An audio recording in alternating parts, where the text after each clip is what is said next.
Hello and welcome to another edition of A. Vogel's Menopause Mondays, and today I'm going to be talking about how my symptoms have come back, what's going on and what can I do. Now, I get an awful lot of women contacting me saying, oh, it's not fair, I've been looking after myself well, I've been having a good diet, drinking plenty of water, relaxing, and I'm taking supplements and it's really helped my symptoms. I've been feeling so much better, but they've suddenly come back. What on earth has gone on? And can I up the supplements? Can I take extra herbs to help? Now, there can be a number of reasons why this actually happens, and it is actually really common. In the menopause, your hormones don't always fall gracefully for the whole time of the menopause. Your hormones can go up, they can go down, they can stay static for a while. One hormone can go up, the other can go down, and can end up a little bit like a yo-yo. And all these changes that are going on can trigger certain sets of symptoms. Now, you may find that you've looked after yourself well and everything's nice and calm, and then suddenly the hormones decide to shift again, and that can be the reason why you've suddenly found either your symptoms have got worse or you've ended up with a new set of symptoms. The other main reason why this can happen is basically what's going on around you in your life, and we know that a lot of issues going on can affect the nervous system, and that in turn can actually affect the type and sorts of symptoms that you're actually likely to get. So what are the main reasons that this can actually happen? The first one, obviously stress. We know that stress can have a profound effect on our symptoms, and it can really make them worse. We've also got dehydration, and I've talked about this so much, how lack of water can actually make symptoms worse. So it can cause your joint pains, headaches, dizziness, and all sorts of other symptoms as well. So this is a really common one.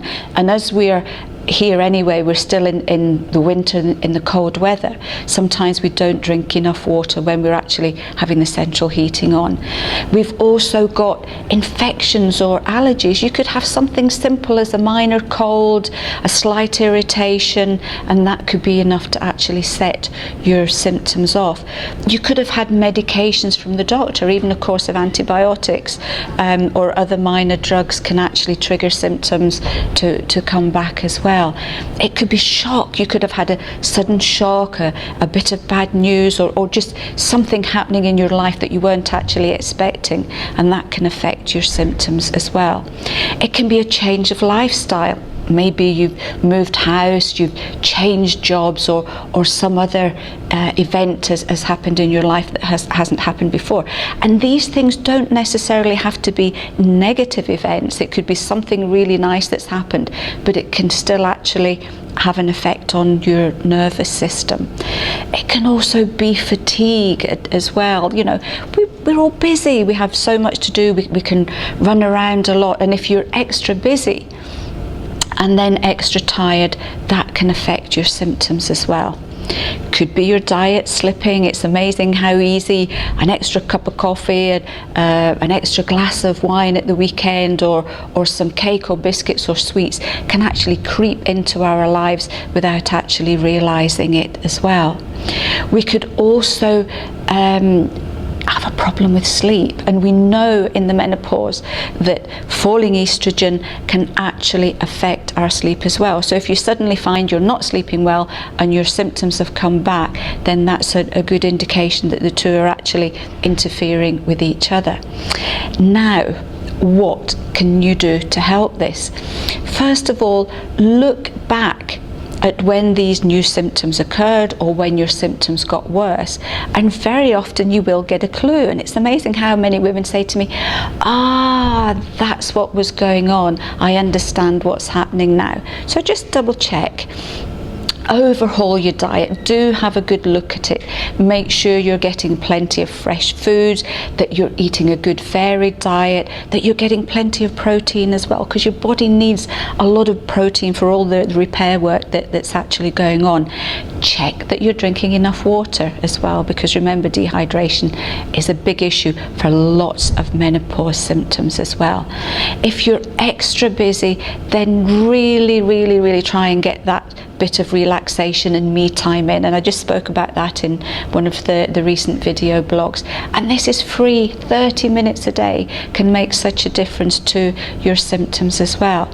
Now, if you really find that you are fatigued, really tired, if you find that your mood is low, you're getting joint aches and pains, and your kind of get up and go has gone and you really can't be bothered, then that may indicate that you're a little bit low in iron, that your vitamin D has dropped, or you've started to get thyroid problems. So in this situation, it is best to get this checked out by the doctor, just to actually rule them out. And sometimes for women, even though you might not actually be menstruating, you can still get a little bit low in iron, and taking a nice gentle iron tonic can sometimes be nice, just to give your system a little bit of boost as well.